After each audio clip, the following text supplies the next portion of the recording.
Que é família daqui fala o J Privado. Atenção, eu J Privado. Adalberto Costa Júnior confessa que a UNITA está a ser assessorada por empresa israelita. Lições da primeira fase do processo eleitoral por Miaela Weba. Tudo isso e muito mais você acompanha aqui agora no canal MSTV. A TV que chega a você, a TV que não vai ajudar você. Mas ninguém é família.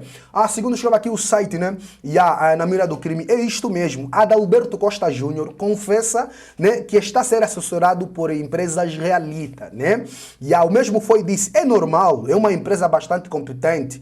Todos os partidos que assessorou ganharam, esclareceu o líder da UNITA, por Antônio Kanenek, ou Kanenene, yeah. Falando, né, na manhã do dia 15, durante o encontro com os líderes de opinião e jornalista, Adalberto Costa Júnior disse não entender tanta movimentação estranha de indivíduos do Gabinete de Ação Psicológica do MPLA à volta da contratação de assessores israelita, numa altura em que este partido também tem assessores israelita. É sinal de muita fraqueza e medo que este gabinete está a transmitir à sociedade e ao próprio partido do regime, considerou, sublinhando que o MPLA também tem contratado assessores e nunca foi chamado de terrorista. O presidente Nilce, que é primo do MPLA, também é assessorado por israelitas, mas nunca foi chamado de terrorista, acrescentou. Notícia em atualização. E face a isso, Miaela Weba vem falar aqui da lição da primeira fase do processo eleitoral, né? Terminou a primeira fase do processo eleitoral de 2022, a fase de preparação das candidaturas, da análise dos acordos relativos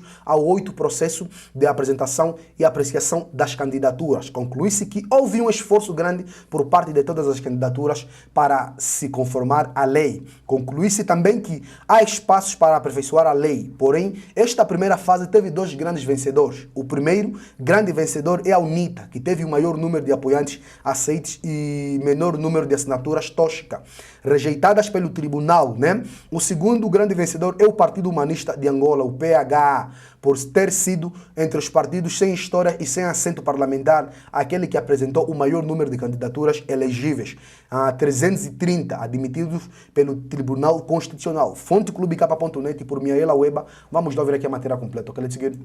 Todas as candidaturas apresentaram candidatos elegíveis a Presidente da República, a Vice-Presidente da República e a deputados à Assembleia Nacional para todos os círculos eleitorais.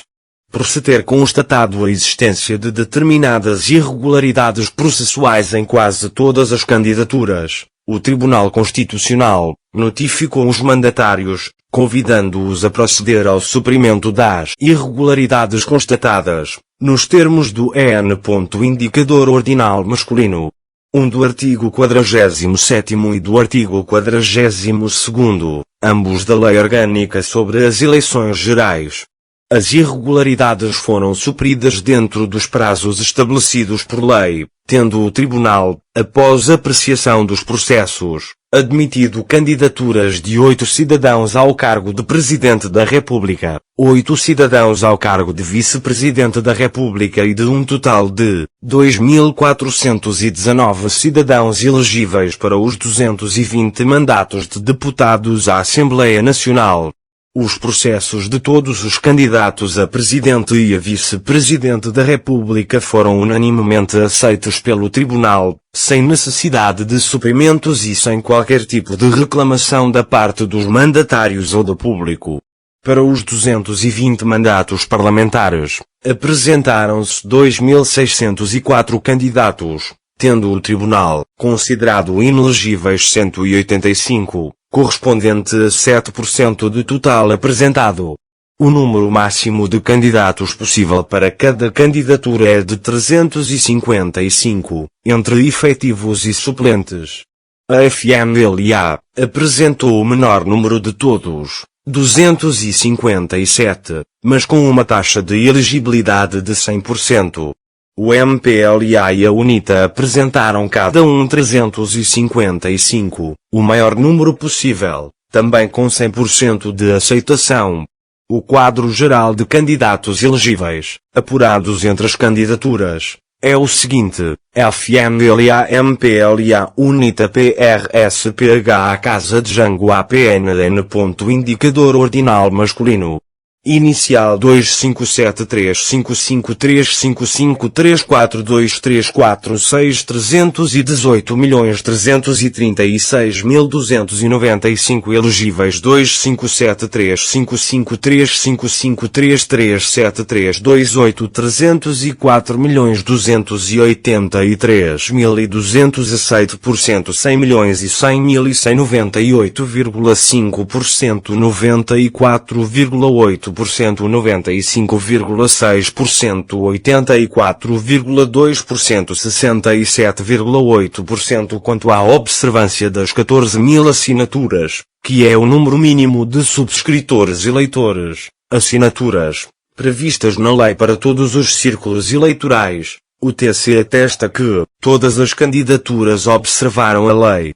Já no que respeita à regularidade e autenticidade dos documentos apresentados, houve assinaturas tóxicas em todos os processos. Aí, a grande vencedora foi a UNITA, que apresentou o maior número de assinaturas regulares e autênticas, aceitas pelo Tribunal, 20.003, correspondente a 94%. O MPLA ficou em segundo lugar, com 18.872 assinaturas autênticas, correspondente a 88% e 2.463 irregularidades. A Casa C.E. ficou em terceiro lugar, com 3.558 assinaturas tóxicas. Os partidos com o maior número de assinaturas tóxicas foram o Django, 11.228, a APN 9.387, e o PHA 5.886.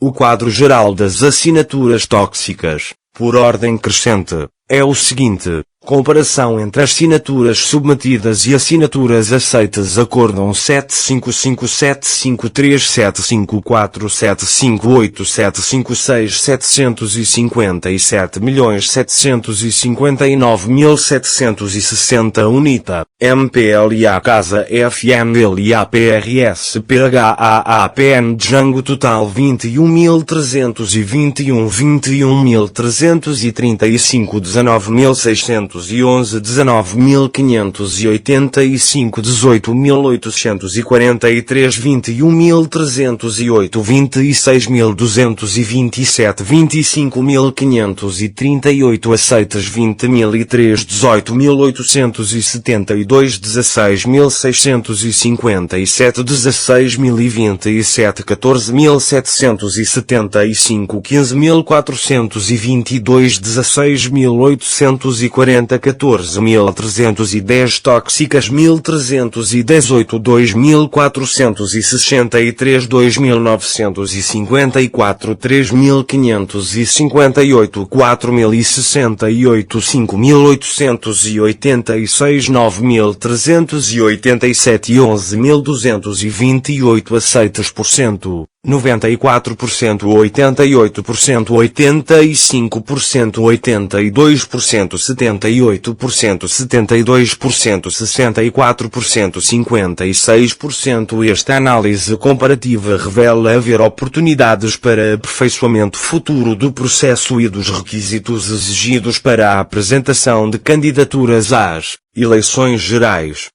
Verifica-se que 93% dos documentos apresentados para comprovar a elegibilidade dos candidatos foram considerados pelo TSE como regulares e autênticos. No interesse da transparência, o Tribunal apontou e fundamentou as razões específicas das irregularidades verificadas nos restantes 7%. Já o mesmo não acontece com os documentos apresentados para comprovar a autenticidade e a unicidade das assinaturas dos subscritores que apoiam as candidaturas. De um total de 173.768 assinaturas, o sistema de verificação do Tribunal Constitucional apenas validou 132.906, tendo rejeitado 40.862 subscritores, sem apresentar qualquer fundamentação. Este número corresponde a uma taxa de rejeição de 23,5%, 3 vezes mais alta do que a taxa de rejeição dos documentos relativos às candidaturas. Algo deve estar errado. A lei estabelece que o eleitor não pode subscrever mais de uma candidatura e não estabelece nenhum outro requisito para rejeição. Naturalmente, as subscrições devem ser efetuadas com assinaturas autênticas e cópias legíveis de bilhetes de identidade válidos. Porém, o Tribunal não especifica as razões para a rejeição de 40.862 assinaturas, apresentadas por 8 entidades idóneas que almejam governar o país. Há eleitores que subscreveram mais de uma candidatura. Qual a sua percentagem em relação ao total de rejeições? Há assinaturas falsas? Como se determina a falsidade se as assinaturas estiverem reconhecidas pelo notário? Há bilhetes de identidade falsos? Qual a sua origem? Há cumplicidade dos titulares? Devem as candidaturas continuar a ser penalizadas por falhas do sistema? Há certamente lições a retirar desta primeira fase do processo eleitoral. No plano institucional, há oportunidades para o aperfeiçoamento da eficácia e da eficiência da legislação, visando a redução da burocracia e a credibilização do sistema administrativo gerador de documentos oficiais que engajam o Estado. E a família, o vídeo de hoje foi esse. Já se inscrevam no canal, ativem as notificações, partilhem o vídeo, comentem porque está uma notícia. Vocês não sabem saber a parte de nós, então é notícia. A nossa campanha para aprender a família de Santos, para aprender a família neta, a família de Lô continua. Os nossos contatos para parceria, divulgação e denúncia estão na descrição dos nossos vídeos. Querem as vossas opiniões, que é muito importante. Então, um dia eu terminar o próximo vídeo. MSTV, a TV que chega a você, a TV que não vai levar a semana.